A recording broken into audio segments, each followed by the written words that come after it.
scab for the bosses. Don't listen to their lies. Us poor folks haven't got a chance unless we organize. Which side are you on? Hello. Which side We are rolling. Sorry if I coughed Which side into the mic. It's alright. That's the content that they subscribe for. They come for my throat clearing. It's 1 million degrees outside. Absolutely it is. Like, I know that we live in a desert, but it's hot as balls right now. It's criminally hot is Yes. actually what it is. No, Like, like, I might just start, like, punching people for no reason. like you can't obey laws No. at this temperature. I physically cannot. No. Like, I'm gonna just start jaywalking, breaking into stores. As you should. Yeah. I mean, that's the only acceptable response. Behavior at this point. But yeah, my name is Taylor. And I'm Lin-Manuel Miranda. What? I'm Phoebe, guys. I was real confused. That I was like, where did I don't Phoebe know. go? I wrote and directed Hamilton. Yeah, the musical. that would be. I knew that you did that. Actually. It's like a Hannah Montana kind of thing of where, like, I'm Lin-Manuel Miranda, but I just put on a green wig. Yeah, exactly. And live my life as Phoebe sometimes. If no one knows this, unless you know us in real life, that Phoebe's hair is Oh, yeah. very green. My hair's green, by the way. Quite green. But yeah, so speaking of it being 1 million degrees outside, Yeah. we are talking about climate change. Bwah, bwah, bwah, bwah. Kinda. I would initially set out to talk about climate change, and then just more talking about just one thing that affected the climate. I mean, And it's that's like great. hardly the climate, really, more the environment, but it's all kind of the same. It's you all know? connected, you Yeah. know? Because if the environment gets fucked up, then it affects things down the line, and then it fucks Exactly. up the climate. You know? It's all domino, It's eco, all in the whatever same, the fuck. you know? Wild that, like, the Earth needs the rest of the Earth to, like, survive and be Yeah, functional. it's almost Crazy. like nature knew what it was doing when Yeah. it created all of those things. Also, I'm drinking a drink with some little ice, so I'm going to try to not make it jingle around, but Yeah, sorry. ASMR. In advance, if it does. Yeah. This is now an ASMR podcast. Tea, caffeine, tea. Okay. Anyway, do you want to start us off? Do you want Sure. to take it? Since I will think jump into it. Kind of did last time with the history, so Oh, yeah, that's true. Okay. we don't really have a method. We just kind of Yeah. go for it. But So, that's fine. let's do it. All right, well, guys, we're going to learn a little bit about silicon today. Oof. And why silicon is killing us all, essentially. So, silicon is a physical substance that's found in the Earth's crust, and it's the second most common material in the Earth's crust after oxygen. Wow. It's also the 8th most common element in the universe, and it shows up in space as, I just thought this was interesting, shows up in space as cosmic dusts, planetoids, and planets, and it's, in space, it's silicon dioxide, or silicates. So there you go. More than 90% of the Earth's crust is composed of silicate materials. So there you go. So silicon, when it's used naturally, so when you find silicon in the Earth's crust, you find it typically as silica sand. So when it's used naturally as silica sand, you'll find it in like ceramics, concrete, glass, etc. Silicon is also used as a base to create silicone. So think fake titties. If you heat silicon tetrachloride at 3,000 degrees Celsius, it turns into silica gel. So think about those little packets in the beef jerky. Got it. Silicon, when used in electronics, it's like a very small amount, and it's highly, highly purified.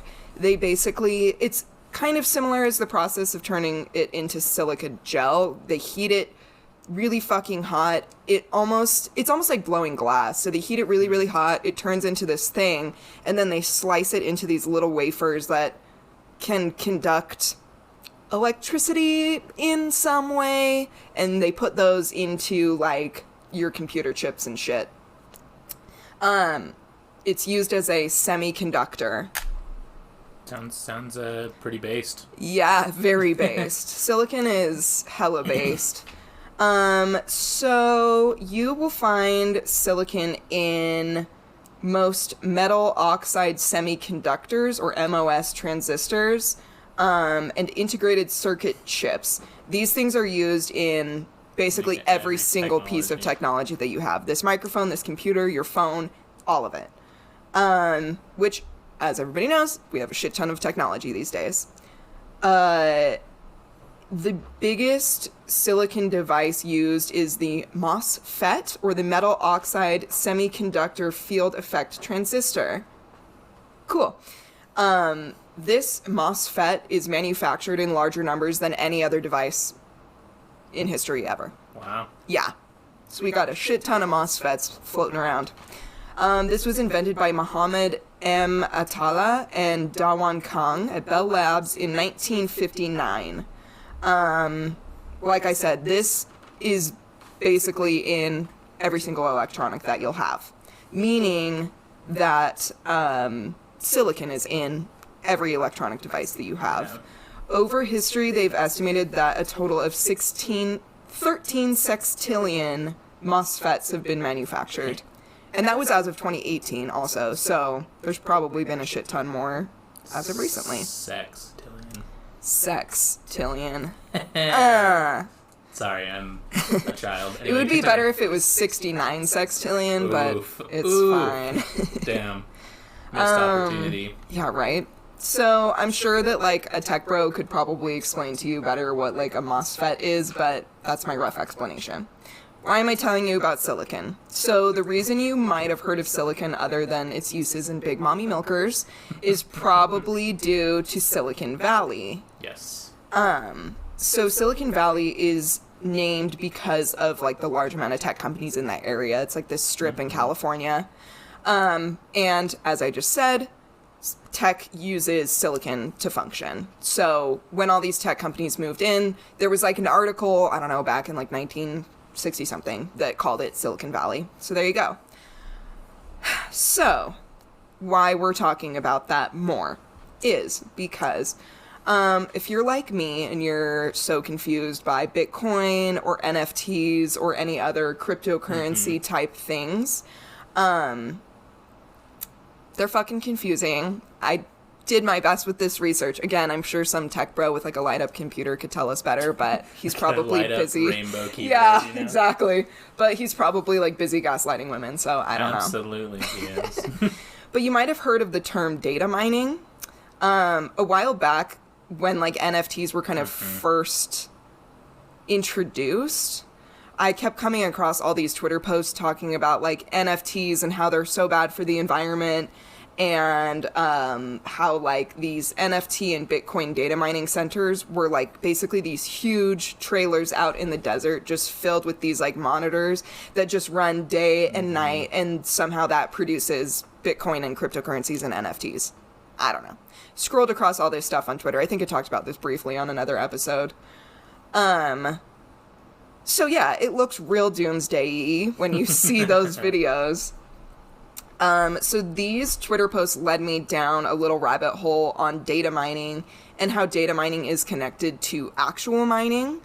So silicon being an important part of these monitors and chips that are needed to produce. I'll get into it and explain how these things work. But basically these chips have silicon in them that are needed to create Bitcoin, NFTs, cryptocurrencies, etc. And to get silicon, since it's down in the Earth's crust, it's this sand that I said, you have to mine to get that.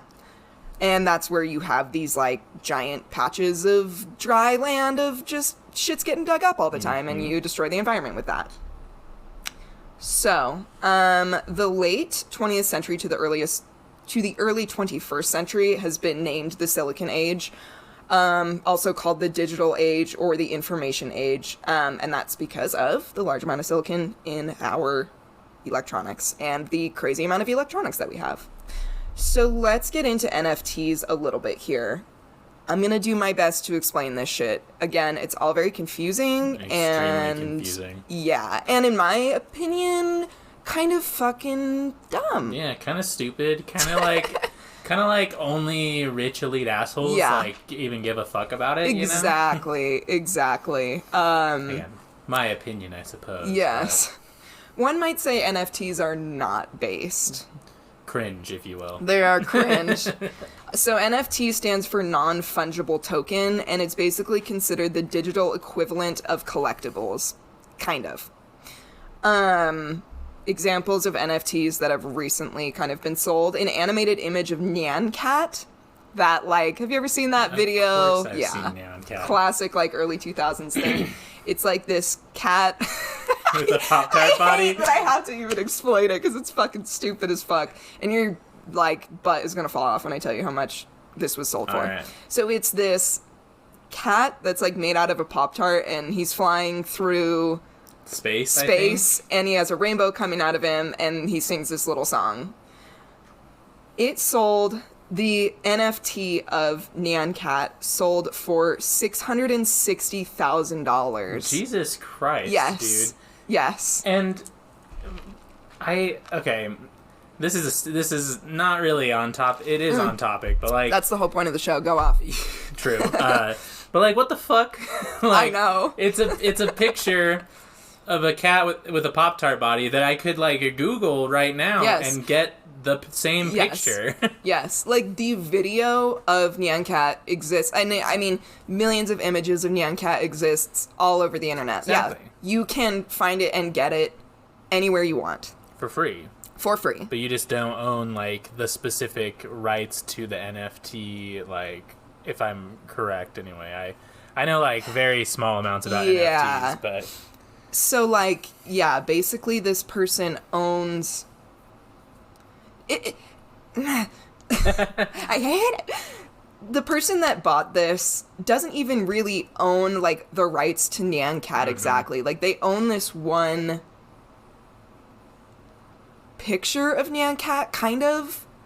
I don't fucking know. Again, it's very confusing. And I'll tell you this. The data for that picture of Nyan Cat. Yes. Which is usually, like, the original... I would assume. In a way, yeah. Like, I mean, it's all the original because they're all just pictures of the same thing. But yeah, and the internet is... It's all the same. Whatever. But it's like they own, like... Because I know, like... Again, you're probably going to mention this, but, like, the owner of Twitter sold, like, the first tweet. His first tweet, whatever. Yeah. The CEO of Twitter, Jeff, whatever his name is. Yeah, and here's another one. So, Christie's auction house, the first piece of crypto art that they sold was a piece called... Every Day's the First 5,000 Days. I don't know. By an artist called Beeple, and that sold for $69 million. I'm trying not to roll my eyes.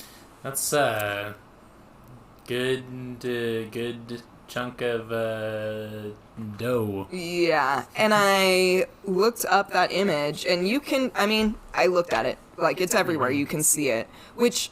Like, I understand that, like, art in museums, there's been pictures taken of it and shit, but I don't know, it just...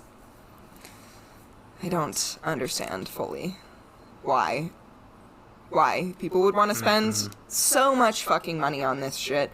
And it's because, like, it's just fake, made-up fucking capitalist shit, fake made-up thing that it's fake value, basically.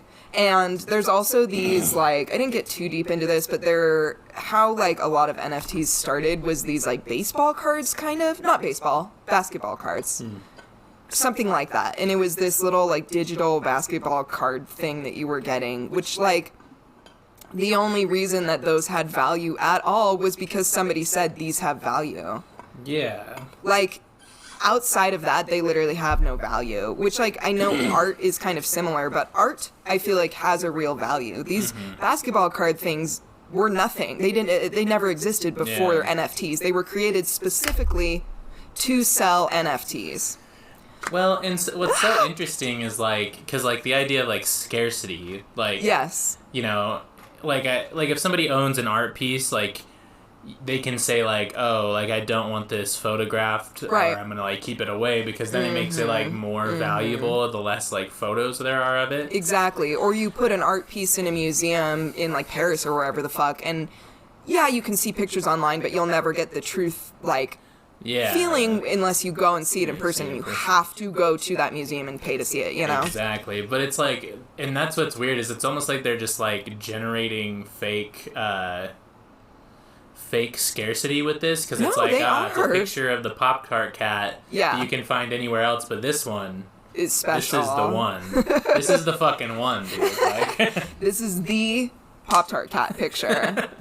Yeah, so it's just like, and that's the thing too, is like I was reading about this artist who did an NFT drop, and he dropped like 6 NFTs or whatever, but on the article that I was reading about that, it literally showed one of the NFTs. And I'm like, well, I'm looking at it right now. I don't know. Anyway, so crypto art's really not any more secure from like copycats or art thieves than like anything else that's posted on the internet. Obviously, we just said you can find 9,000 pictures of Nyan Cat if you Google it. And like a person could screen record or screenshot an image and put it wherever they want. But basically the NFT, so the owner buys this token that says that the art is theirs. Basically, it's kind of like an artist's signature, sort of, except for it's not really the artist owning the art. It's the owner. The person who bought this NFT owns the art, so... Oh, that makes a little bit more sense, I guess. So it's sort of like how when you go to a museum and it'll say, like, this was donated by so-and-so fucking rich person. That's kind of how it is. Yeah, and I wonder, like... Sorry I keep interrupting. No, I'm just curious about it now, because, like, I don't know, I wonder, like, what's, So, like, I guess they have the token of, like, you know, I purchased this thing, but, like, what... I guess, like, they are the ones that own it, kind of, but again, it's like, they aren't stopping other people from, like, having a picture of it, you know? Yeah. It's...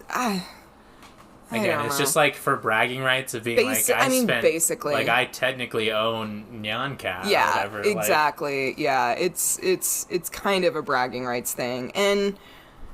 I will sort of get into a little bit more why it's kind of a cool idea, I guess. I don't know. I don't think it is, but that's just me. Anyway, so... Right. So they buy this NFT. It basically says, hey, this person owns this art thing. And it basically gives, like, authenticity that could be put on, like... a physical art piece onto a digital art piece, which I understand that does have importance because there is a lot more digital art these days, and like a lot of things, we're not really getting physical copies of art anymore. We're getting pictures online, like pictures that I have done by a photographer. They're not handing me a piece of paper with the picture on it. I'm getting like a link to these photos. So I kind of understand it in that way, with art being a lot more digital these days. The other thing is that this NFT can be resold, and there's a way that, like, when this NFT is resold, the artist can get a cut from that every time. So that's cool. Supporting artists and all of that. Okay, so why are these bad? So places where you can get NFT art, as well as, like, these are places that deal with, like, cryptocurrency transactions as well. It's places like Maker's Place, Nifty Gateway, and Super Rare. And a lot of those will filter their sales through Ethereum. I've heard of that. Yeah. So Ethereum basically keeps a record of all cryptocurrency and NFT transactions. And that's what the mining process is. So... that's when you hear the term data mining, that's what they're talking about, is basically keeping a record of all the transactions of these digital transactions, Bitcoin and all of that. So basically it is this network of computers that use cryptography, and that decides whether or not these transactions are valid. Doing that, the process of running a transaction, whether it's NFTs, Bitcoin, or other cryptocurrencies, the energy that requires is basically that of a small country for each transaction. So it's called proof of work, or POW. Bitcoin, Ethereum, all other cryptocurrencies use this process called proof of work, and it's a super, super energy intensive process. Proof of work is basically like the security system for the cryptocurrencies, NFTs, Ethereum, etc., because there's no bank involved in this. So this is sort of the digital version of a bank if the bank was all encompassing. Like there's a monopoly on banks, I guess. Yeah, in a way, yeah, pretty much. 'Cause you can't do any other transactions except through this place, right? Yeah, pretty much. Yeah, Ethereum is like the main one, and no matter what, like when you use NFTs, Bitcoins, other cryptocurrencies, you're putting it through the blockchain. I see. And that is like your only way to, like, immediately as soon as you buy, sell, purchase something with Bitcoin, it's going through the blockchain.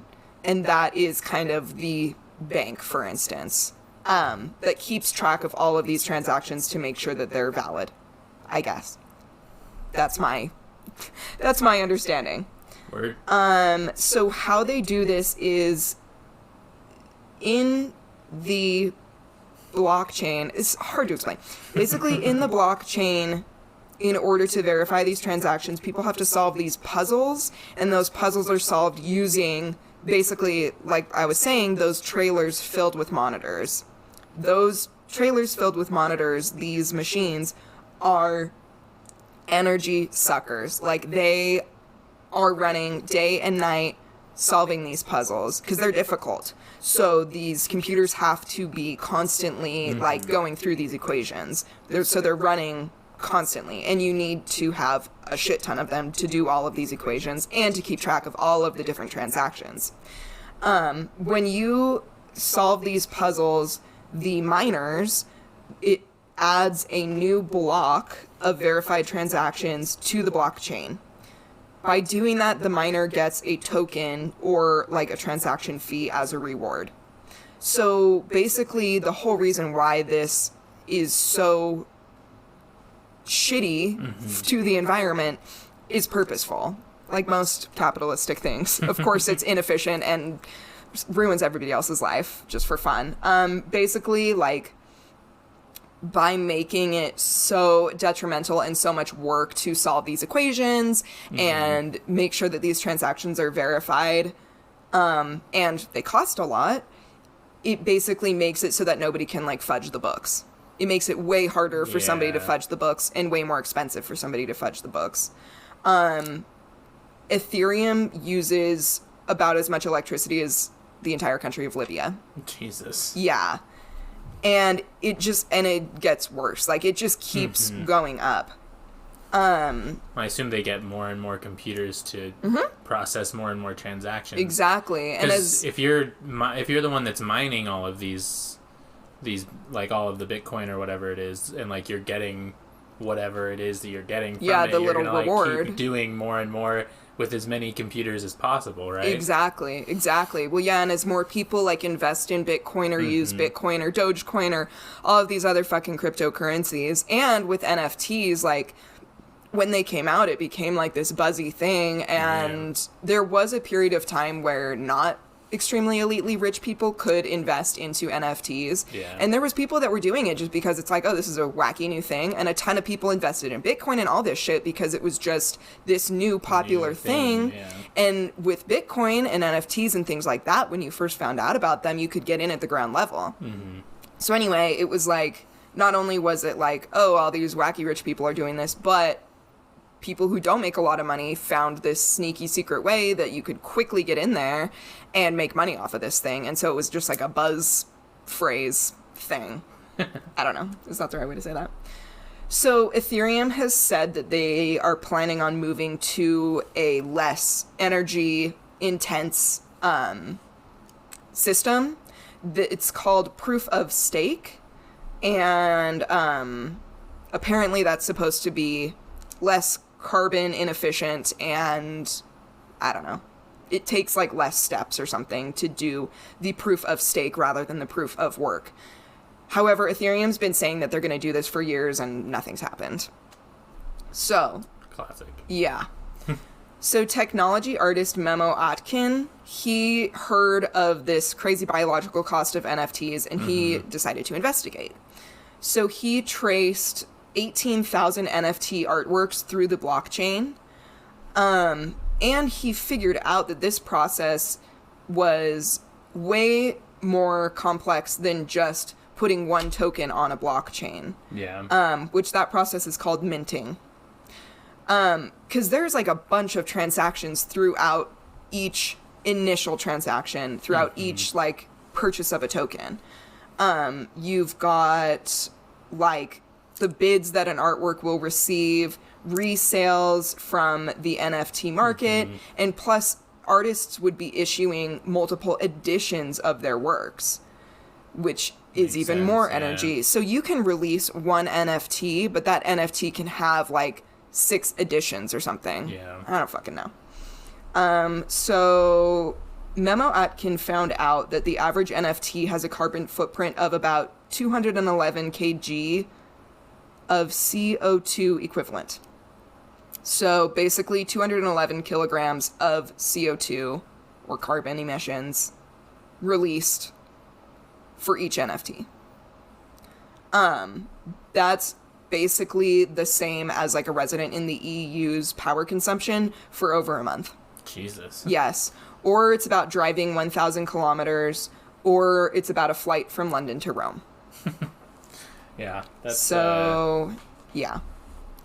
Memo Atkin went on to create cryptoart.wtf. Basically, on this website, you could go and see any NFT artwork. You could click on it, and it would tell you the carbon footprint of each work. Wow. When he first developed this, his intention was just to kind of show, like, the fuckery of this all. And he wanted to put the blame, more on the platforms selling these NFTs and the people that developed NFTs, not on the artists. But cryptoart.wtf has been shut down because people were using, there was like one particular artwork that was pretty like intense with his carbon emissions, and people found that out and they were just like bullying the shit out of this artist, as people do. So he shut down the website and he had this little blurb, and I'm just kind of paraphrasing a piece of it, but he says, just as we can find information regarding the ecological costs of flying, iPhones, watching Netflix, or training artificial intelligence models, I believe similar information should be available for crypto art so that we can understand the impact of our actions and we can make informed decisions. Unfortunately, the information on this website has been used as a tool for abuse and harassment, so I'm taking the site offline. I support artists, and we should support each other, even as we navigate our messy interactions with extractive capitalism. Moonshine. Moonshine cameo. But yeah, no, I mean, good quote. It's kind of like, it's just like with any kind of like climate change thing. It's like, people just out here trying to live, you know. Exactly. Like, it's not, we should blame the companies that are actively hurting the environment, like, way more than, you know, whether or not you, like, used a plastic straw with your Exactly. Your That's soda the or whatever. thing. Which, like, it's a whole rant that, like, I'll probably get into. But it's this whole thing, again, of, like, consumers taking the blame onto themselves, where like using like you said, like the whole plastic straw thing, and like trying to not use plastic straws, and it's like, well, we're just out here, we're trying to just live and get through a day, and I'm sorry if I use a straw, but like my straw is not gonna, the straw isn't gonna break the camel's back. Like, it's probably Coca-Cola using like massive amounts of like oiled machinery to create their fucking products. I believe there's a website you can find, and it will show you like, or I think it's just like if you like look up the name of like some famous person's like private jet, and then you can like look up flight times and stuff. And I guess it's wild how often, like, famous people will fly private jets from, like, one part of California to, like, another city in California. Because, you know, that traffic, no one wants to be stuck in that. Yeah, right? Like, yeah, and that's the thing, is it's like, maybe, yeah, it's a good idea to try and not put your sprinklers on every day or whatever, but, like, I think Beyonce flying from party to party in her private jet is, like, more of an issue. And we, as, like, the working class people, have way fucking more to worry about than whether your sprinklers came on in the middle of the day or not. Like, fuck. That's true. And again, if you have the ability to make positive changes, you absolutely should, but don't feel bad if you use a straw. Exactly. Like, don't feel horrendously guilty about the small portion of not even contribution that you make to whatever the fuck's going on a global scale. Like, it's not your problem. We digress. So, it's another French name, so sorry, French people. Johnny Lemercier, he's a French sculpture artist, and he had been trying to become more climate conscious right before he got into the NFT game. He was the one I was talking about earlier, where his first NFT sale was 6 NFTs. These were put on an auction website called Nifty Gateway. They sold out in 10 seconds for thousands of dollars. She indeed. This consumed 8.7 megawatt hours of energy. That was equivalent to about 2 years of energy use in his studio. Jeez. Yeah. Each sale. Transaction. Yeah. Which he had been, like, tracking his carbon footprint of his studio and, like, all of the other shit that he did, because he was really wanting to be, like, a climate activist, and then just got into this NFT game and had no idea what the impacts were. And then because he had done the carbon emissions on his studio and shit, he found out, like, and he actually went onto cryptoart.wtf to find this out and realized, holy shit. So since he sold his initial 6 NFTs, those NFTs have been resold, and each one of those requires about another year's worth of energy, and each time these NFTs are sold, the tally continues to climb. Right. So, according to the Digiconomist website, one single transaction through Ethereum uses more than 70.32, I think it's kilowatts per hour, kWh.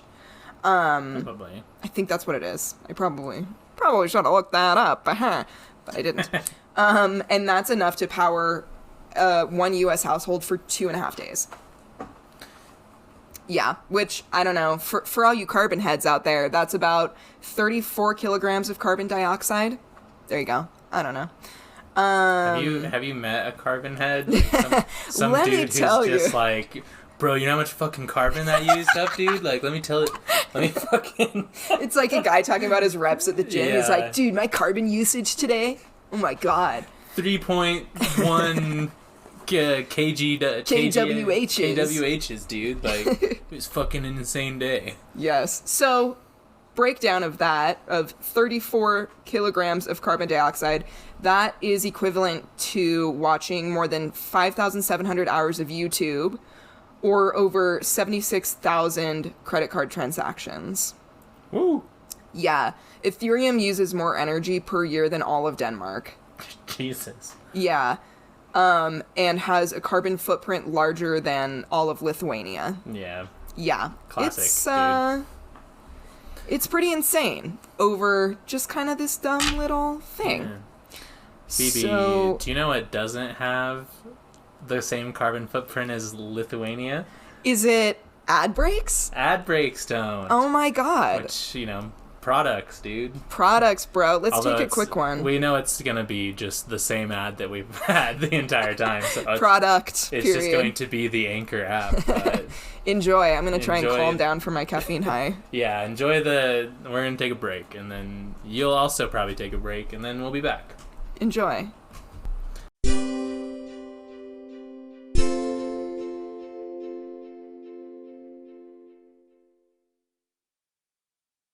All right, we are back, and I was just telling Phoebe that Bitcoin is kind of like a digital sweatshop in the middle of the desert. Data farms. Or where the computers work day in and day out and don't get breaks. Let's go to a little Bitcoin farm and just free all the computers. Yeah, like AI rights, dude. Exactly. Like, okay, this is definitely a tangent, but... No, go.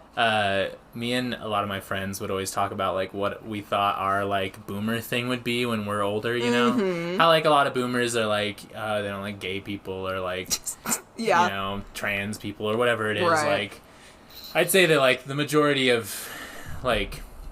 Obviously, a lot of people are still racist and whatnot, but, like...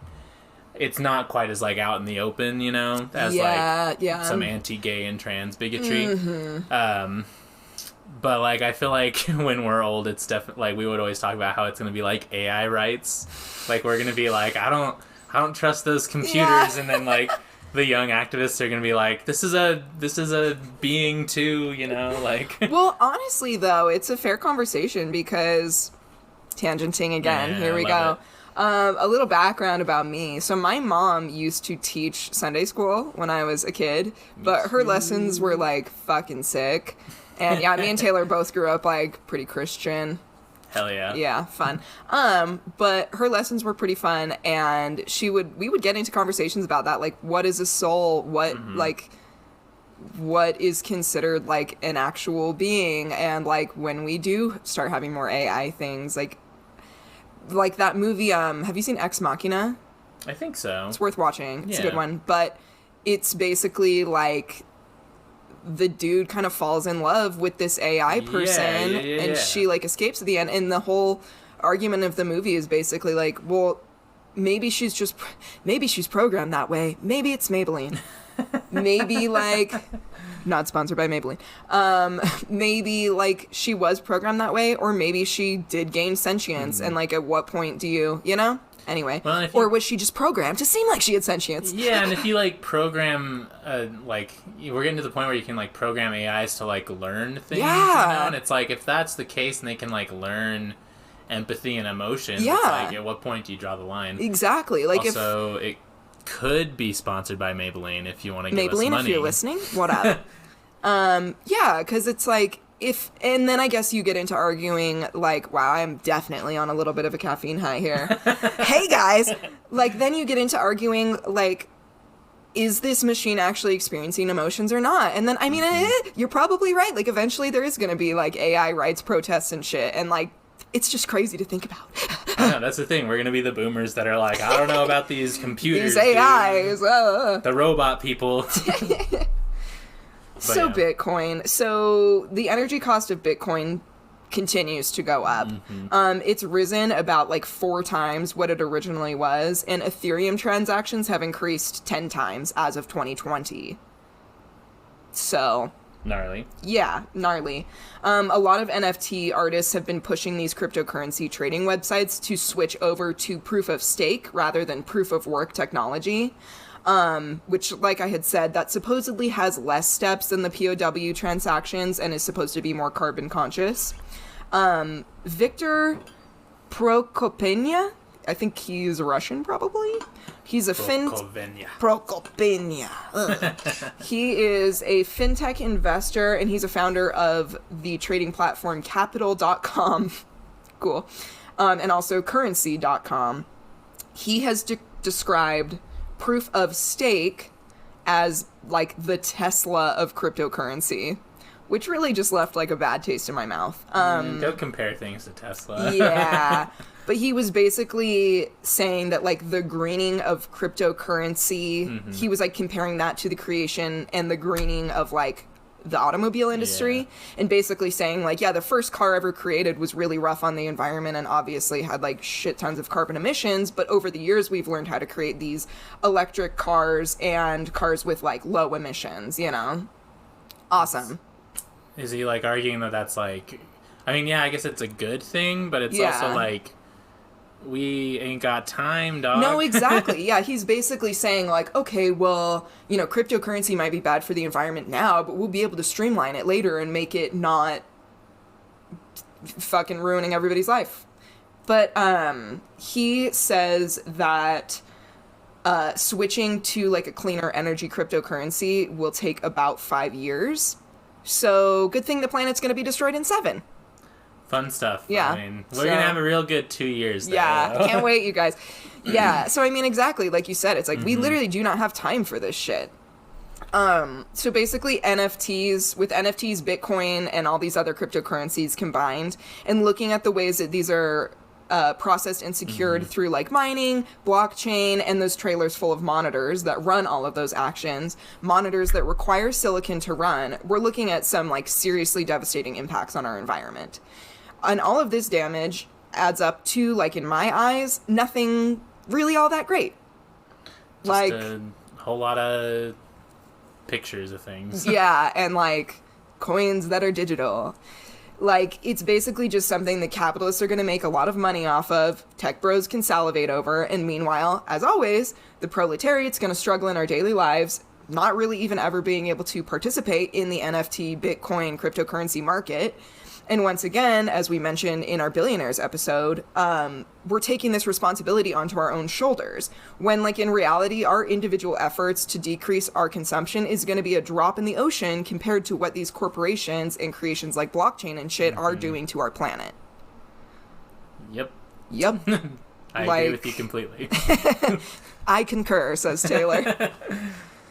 Couldn't have said it better myself, Phoebe. Yeah. So, yeah, like we were saying, it's like, sure, do the things that you want to do to try to be more environmentally conscious, ride a bike or whatever. I think that's great. But also, like, fuck it, man, because riding a bike takes an hour to get to work when driving your car is going to take you 15 minutes. And we don't got a lot of time in our daily lives. So, like, don't beat your fucking self up for driving a car, because as much as you want to decrease, like I said, as much as you want to, like, step your carbon footprint back, love you, you're awesome, it's really not going to do much in the grand scheme. Like, I think a good, like, middle is to, like, yeah, like, do what you can, you know, like, I'm sure you recycle, I recycle. Yeah.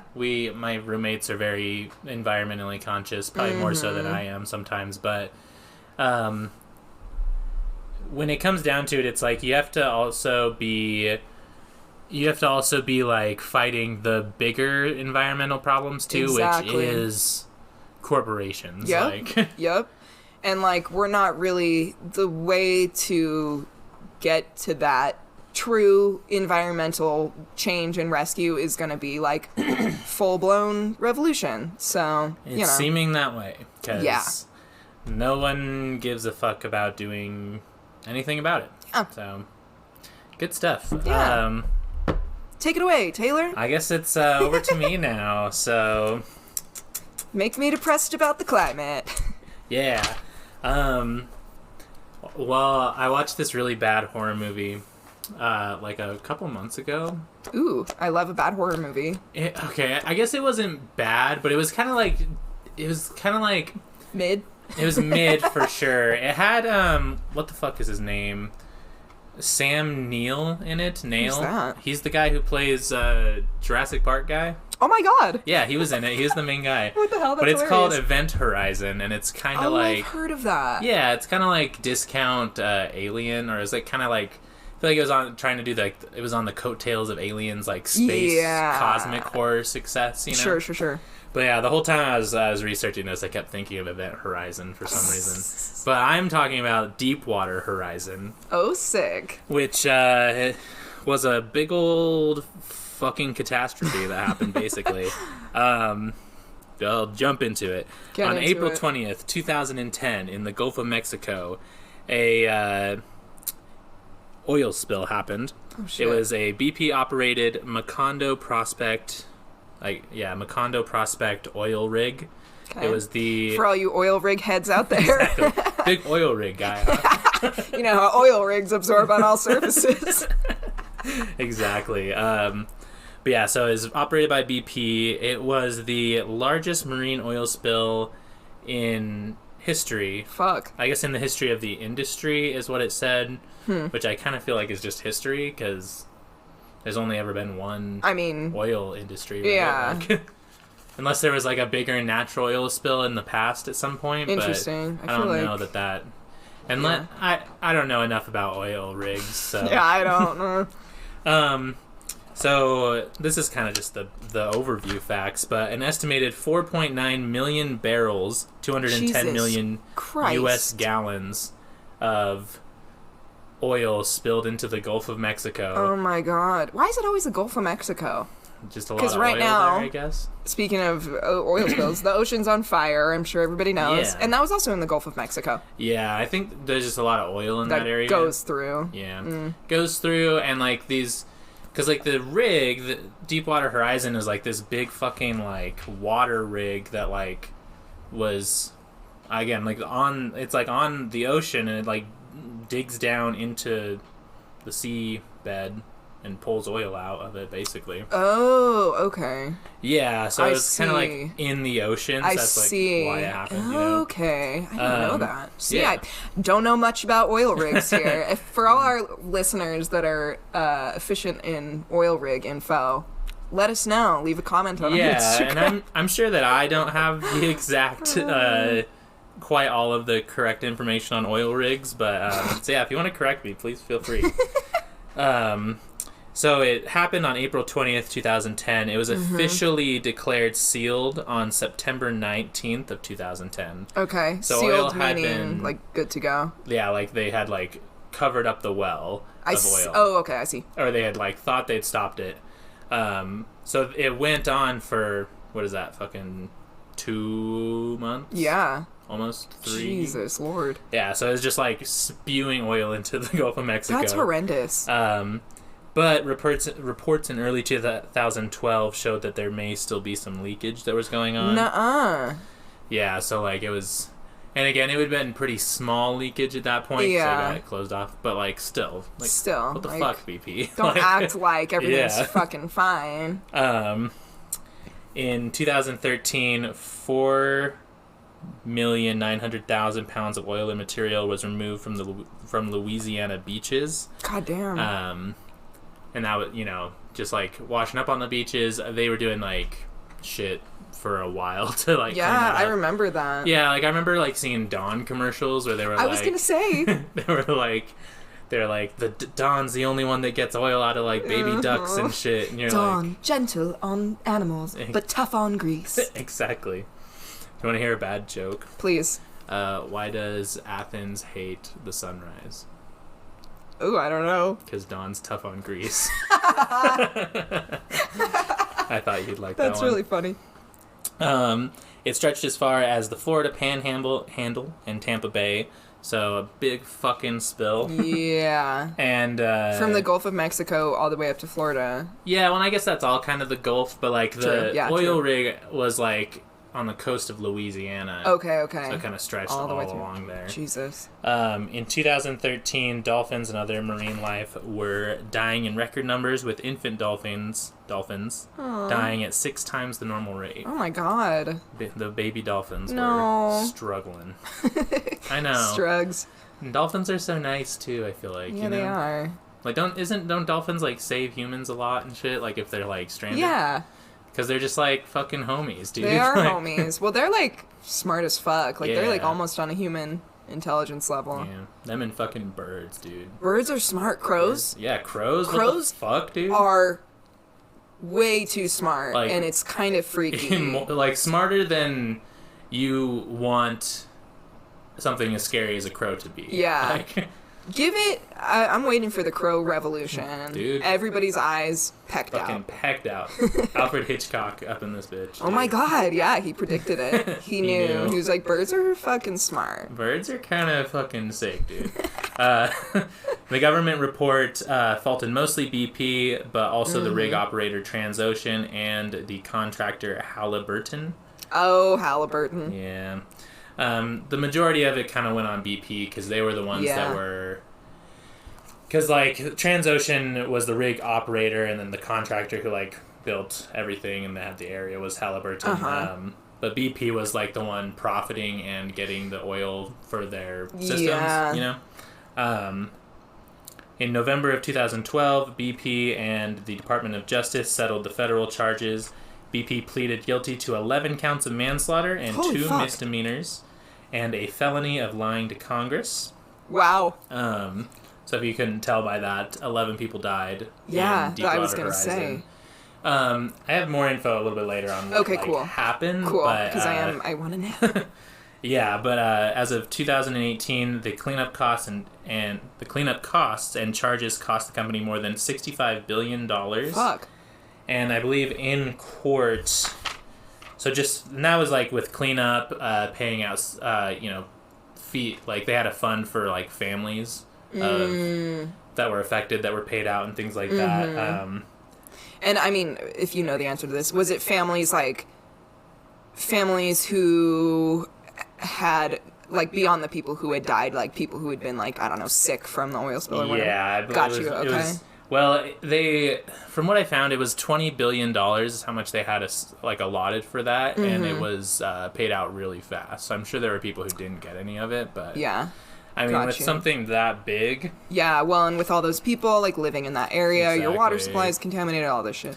Well, and I mean, a big thing was, like, seafood, because it's huge there, you know? Oh, fuck, yeah, that's right. And, like, it's still maybe affecting people to today. Wow, that's wild. Nobody went to prison, but BP did pay $4 billion in criminal fines and penalties. So that was, like, all of the amount they paid out to families and the cleanup costs and all of that. It was the biggest payout and fee, like, fine for something, like, to a corporation, I think, in all of history, was that's like $4 crazy. billion. Wow. Which is not a lot. Not really a lot, when you consider the profits of BP. Exactly. I'm going to actually look. Let's see how much BP, like, is worth right now. Yeah, how much they profit in a year or whatever. Well, yeah, because, I mean, like, you look at, like, Jeff Bezos' Amazon, that motherfucker's at, like, trillions. So $4 billion is, like, nothing. Yeah. And to an oil company, BP, like, I mean, I appreciate it, and I'm glad that they had to pay a lot of money.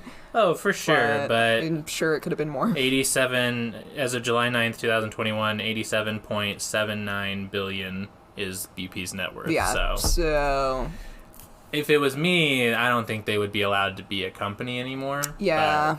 But, like, what can you do? If you fuck up that big, like, I say you steal the CEO's money, give that to all of the workers so that they can, like, survive without having a job for a while, and then they just don't exist anymore. Yeah. Like, fuck that, dude. Exactly. But anyway. Cancel. We just restart a beef with BP. Oh, yeah. Everybody, like, 20 years later. Re-cancel BP for me, please. I'll tweet it right after this. Yeah. Hashtag BP is over party. Truly. But this gets into it a little bit more. So BP was blamed for a series of cost-cutting decisions and a inadequate safety system. Did all that. Covered all that. Deepwater Horizon was a 9-year-old semi-submersible mobile floating dynamically positioned drilling rig. Ooh. Is what they call those in the industry. In the industry. Big oil guy. At approximately 7:45 p.m., methane gas from the well expanded into what is called the marine riser and rose into the rig, causing it to ignite and explode. Oh. 11 missing workers were never found, despite a 3-day search from the Coast Guard. That's crazy. So they never found them. What the fuck? I remember hearing some stories. This part I actually didn't look up. This is just from, like, my prior knowledge of it. That, like, eventually, like, they were trying to get them out, but it was, like, going to be, like, at some point it was going to endanger the rest of, like, the crew, so they had to, like, kind of, like, shut off the area, you know? Yeah. Wow. 17 other workers were treated for injuries, and the rig sank on April 22nd. Damn. I know that, again, it doesn't specifically, you could probably get really into it if you wanted to know, like, specifically what BP didn't check on, but the findings were just that they, like, didn't do adequate safety checks, and they didn't have enough training of the safety system, and it wasn't implemented properly. Sounds about right. And there was cost-cutting decisions, of course, because fucking money. Classic. Classic capitalism shit, dude. Love that shit. The spill affected 70,000 square miles of ocean, which is about the size of Oklahoma. Oh my god. Like an Oklahoma-sized chunk of the ocean was just like filled with fucking oil. I just have to laugh so I don't cry. I know, it's fucking insane. Jesus Christ. And I don't know why it being Oklahoma makes it funnier. I know, I don't know. Because, like, who the fuck talks about Oklahoma, like, ever, Oklahoma is just a funny state. I don't know. I don't know. What's ever happened in Oklahoma? There was a play about it. Was there? What play? Is it called Oklahoma? Shit, I knew it was gonna be. For all our Oklahoman listeners out there, hey, listen, dude, let us know what's up in Oklahoma. Yeah, like I'm not hating. I just like want to know what's going on. Like, we'll come do a live show in Oklahoma. Exactly. This isn't as of yet a anti-Oklahoma podcast. Yeah, but if you test us though, like, you're on thin ice, Oklahoma. Tell us something cool about yourself. Like, I don't know. Finger guns pointing at the microphone. Tell us something. BP heavily restricted the zones around the spills to journalists, and local and federal law enforcement just kind of said, like, yeah, like, you can't come in. Like, from the way it was like written here, was like there was a CBS crew that was told by authorities, so like you'd think the people that would like actually have a say, that you can't come in, this is BP's rule, not ours. Okay. And so that's what the CBS crew reported, but BP obviously denied that. But so if we're to believe the CBS crew, which I don't know, like if you're a journalist, why would you like lie about not being able to get in? Yeah. For some, it's like whatever. But so I guess the authorities were just like, yeah, BP said you can't come in, so we're not going to let you, even though we're the authorities. Yeah. Like BP's not the authority. I feel like that's illegal? ? I mean, or something. Probably. You would think. And it's like, I guess you could argue that it's too dangerous, but you've got journalists going into like blazing fires, and like active war zones and shit. So, like, how dangerous can an oil spill? And like, I mean, I feel like there's a lot of like precautions you can take. Like, people had to go in and clean it up. It's like if it's granted, they probably have more training, but it's like a journalist is just going to be there, like, seeing what the fuck's up. Like, seems shady AF, BP. Yeah, I don't know, BP. Defend yourself. Finger guns, BP. Tell us what's up. What the fuck is up? The area of the spill hosts 8,332 species of marine life. Oh, no. A third of the waters in the Gulf were closed for fishing, which affected that industry, obviously. Yeah, and jobs. right. And again, the fact, I mean, Louisiana and just in that area, because it, like, again, stretched to Florida, like, huge seafood area. Yeah. Damn, I mean, it's kind of like this domino effect thing of how we're seeing with like COVID right now, like just the random shit. I mean, that's not so random, it's pretty connected, but like the things that are affected down the line, like, seafood restaurants, of course they're gonna be affected by this oil spill. Yeah, and it's like one of those things where you wouldn't like necessarily think it right at the time, right? Because you're like, oh no, the poor animals, oh no, those workers, oh no, like the sea life in general. But then, of course, like, these people who are just trying to get by and work at a restaurant, like, and then it's like, not only does that affect, like, the owner of that restaurant, but it also affects, like, the waitress that works there and shit. Like, it's a whole It's just a whole, like, it's like what we were saying, like, everything's connected, just naturally. Yeah. How shit is, especially when you're fucking with it, like, the environment. Life. Yeah, like, because, I don't know. I have some recollection of my, like, high school biology class, and I'm pretty sure ecosystems are important. Right, yeah. That's what I've heard. Yeah, I don't know. I can't confirm that it's important to have a functioning ecosystem, but I've heard that mosquitoes are the only thing you could take out of an ecosystem and have it not affect other species. Well, let's do it. Yeah, because fuck mosquitoes. Fuck mosquitoes. And, like, fuck moths, fuck ants, whatever. But above all, fuck fucking mosquitoes. Yeah, dude. Like, oh my god. Get your fucking Lyme disease having ass out of here. Yeah, your West Nile ass. Yeah, fucking itchy piece bites of shit. ass. Yeah, over mosquitoes. Why do mosquitoes exist other than just to make Jurassic Park be a thing? Yeah, for sure. Which... That storyline could have worked with a tick. Also, yeah, that's also true. It just has to suck blood, really. Something. And then get stuck in sap. Yeah. There's a lot of Jurassic Park references in this episode. Anyway. Oh, yeah, huh? Yeah. Call back to this thing earlier. Sam Neill, or whatever his name is. The Jurassic Park guy. On the brain. Because I honestly can't think of any other movies besides Jurassic Park and Event Horizon. That I guess. Couldn't tell you. No. Anyway. One study states that residents in the area had an increased level of anxiety, depression, and respiratory issues, as well as skin rashes, pneumonia, and migraines, and more. And more ailments. In the time following the spill. Yeah. Which would make sense, obviously. Especially with, like, the anxiety and depression. But then also, you know, if you're...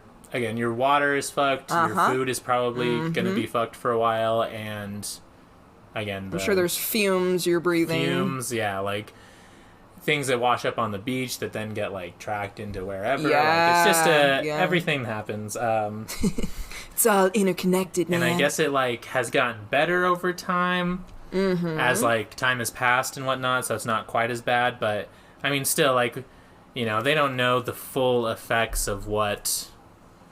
Like, because there haven't really been that many long-term studies, and it only happened 11 years ago now. Yeah, so oh my god, that's so crazy. They don't know, like, what the super long-term effects are. It's kind of like with COVID, and granted, this is a little bit longer than that, but, like, we just don't know what is going to happen. Yeah. You know? And then well, I'm sure there's some cancer thing going to be linked down the road. Well, this actually is reminding me a lot of Chernobyl. Yeah. That, like, radiation explosion thing in Chernobyl. Good old Chernobyl. We should talk about that. We should talk about that. I heard the series was really good. Oh, it's so good, Taylor. You have to watch it. I know. I need to watch it. I did hear that they were very, like... They kind of heavily pushed the whole, like... This happened because communism. Oh, yeah. There was definitely a little bit of that, but it was for sure, like, one of those things of this company... was pushing these workers to do shit and, like, not doing proper safety checks and everything because money. Yeah. And so, and the scientists, like in all of these movies, the scientists were like, sir, you should really take a second look. And he's like, no, do it anyway. It'll cost us thousands of dollars. And then they do it. And then, yeah, it was very terrible. Yeah. I mean, the Soviet Union sucked, but it did. So does America. So yeah. So we're all here. Yeah. But anyway. Being shitty together. It still is affecting fish populations. One of the weird things about it is, like, the extra oil in the ocean would slower the reaction time of fish. Like, there was studies that were done where, wild. Like something about it in the water would, like, slower their reaction time, which obviously kind of throws off more of the ecosystem. Yeah. And it would cause loss of sight, which kind of makes sense. I don't know how fish eyes work, but... I do know how the camera lenses of fisheye works. True, yes. I ain't no fisheye doctor. Yeah, I'm not, actually. Damn, that's sad as fuck. Very sad, I know. Really just sad for the baby animals. Tayler and Phoebe, bringing you down at all times. Absolutely. Never gonna not. Your weekly come down. Yeah. Again, so also may still be continuing to contaminate seafood from the area. Still having effects on the ecosystem and everyday life. Wow. I mean, again, it's one of those things where, kind of like I said at the beginning, like, it's not necessarily a climate change kind of thing, but it is in another way because it is affecting the environment. And well, and it's obviously had long-term effects and things that we don't even know yet that it's probably creating problems. And then oil in general fucks up the atmosphere, so it's like... You know, I guess just all around, oil is kind of shitty. Oil is sus. Oil is the imposter. Well, and there's probably things that have happened, like health issues that people have had that you've just not been able to trace to this oil spill. But I'm sure that there's, like, something down the line that... Yeah, and I read there was an article that was like, there wasn't really any, like, long-term studies that were started right afterwards. And I wonder if that was, like...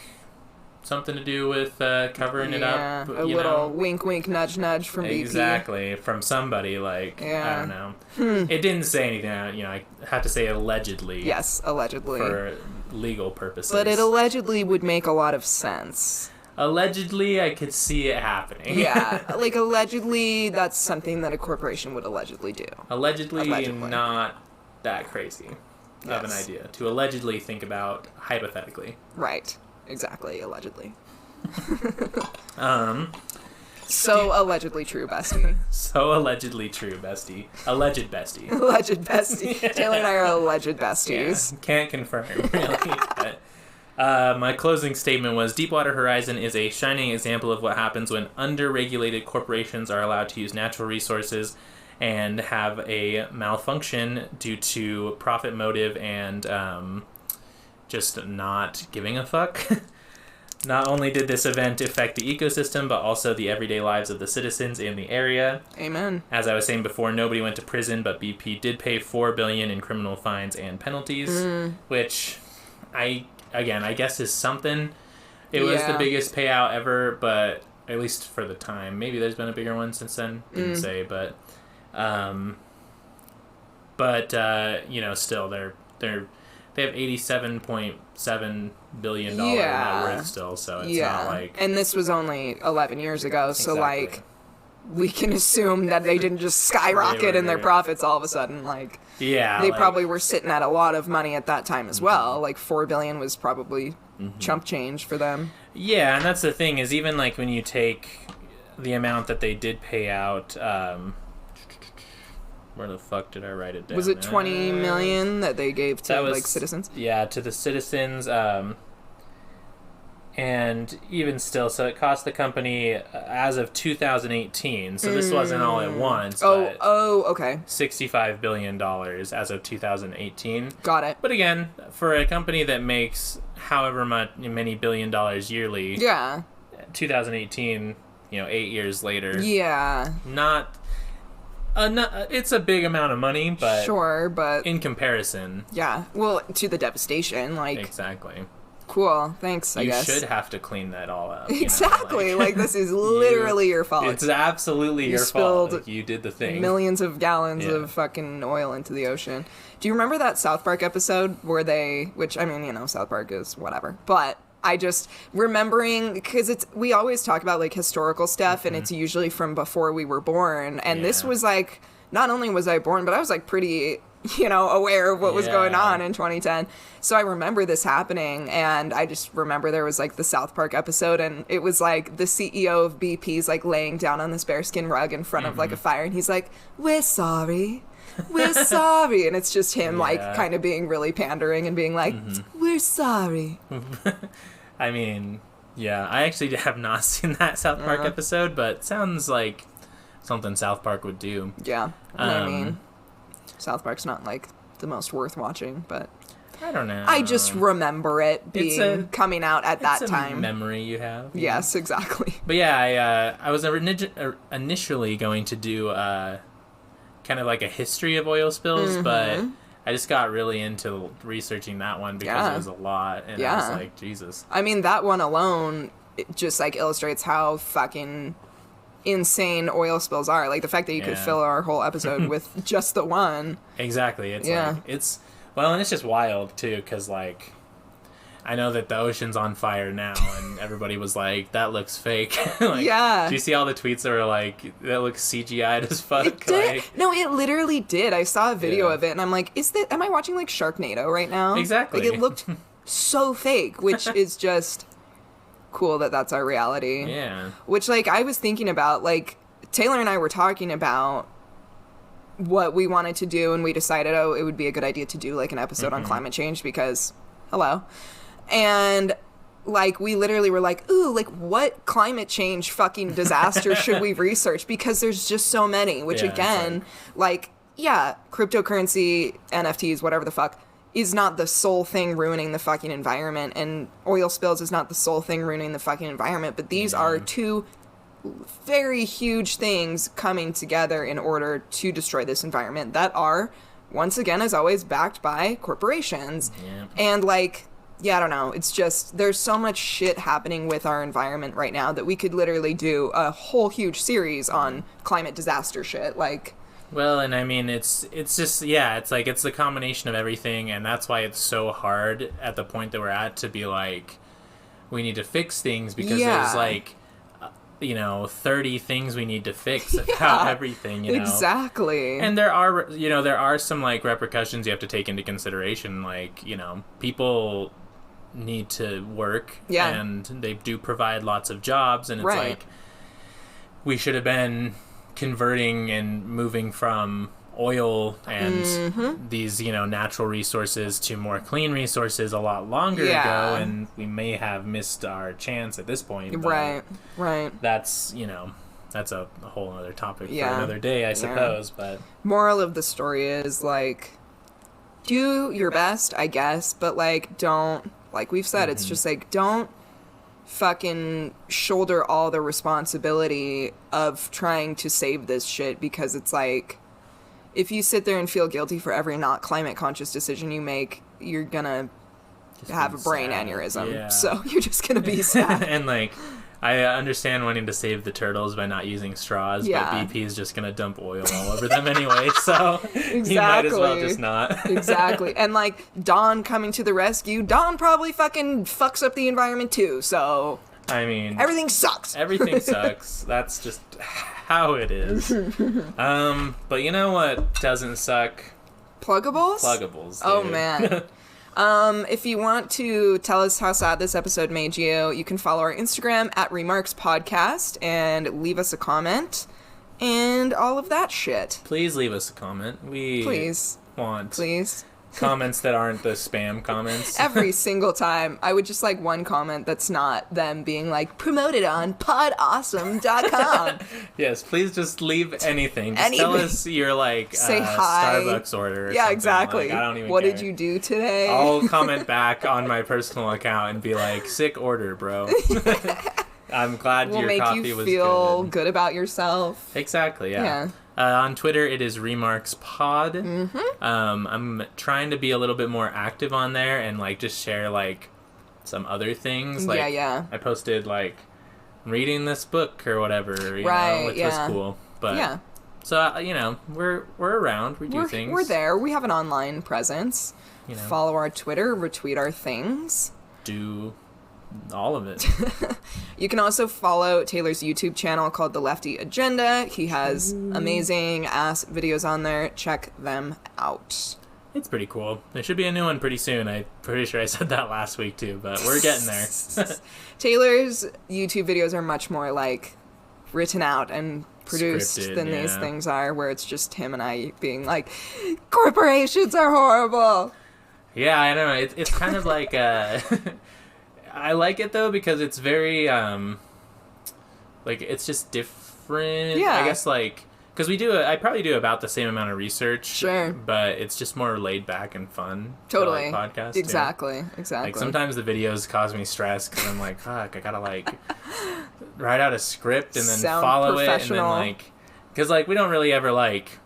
Unless we, like, mess up on something real bad, like, we won't really ever, like, double take the podcast. Yeah, no. But, like, those I have to, like, go through different takes and stuff, and it's just kind of a pain in the ass. It's a lot of work. But anyway, check it out, because he does all his hard work on it. Thank you.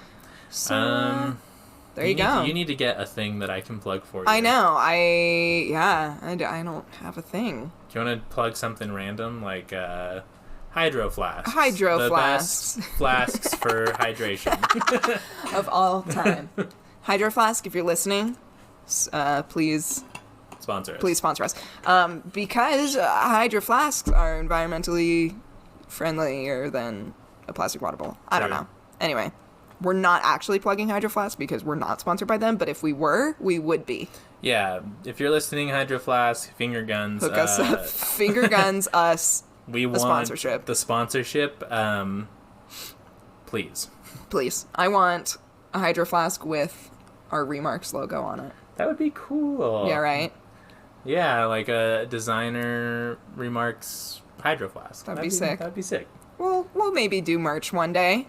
If you guys want to buy merch, we'll do it. But we kind of have to get to the point where, like, it makes sense to, you know? Exactly, like, yeah. Where it's not, like, costing us more money than we make doing the show. Like, or at least, like, to where I feel like enough people would buy it to where we could, like, at least break even with it, you know? Yep, exactly. But at this point, I feel like we'd make a bunch of merch and sell, like, 3 shirts to our friends. And then, like, exactly.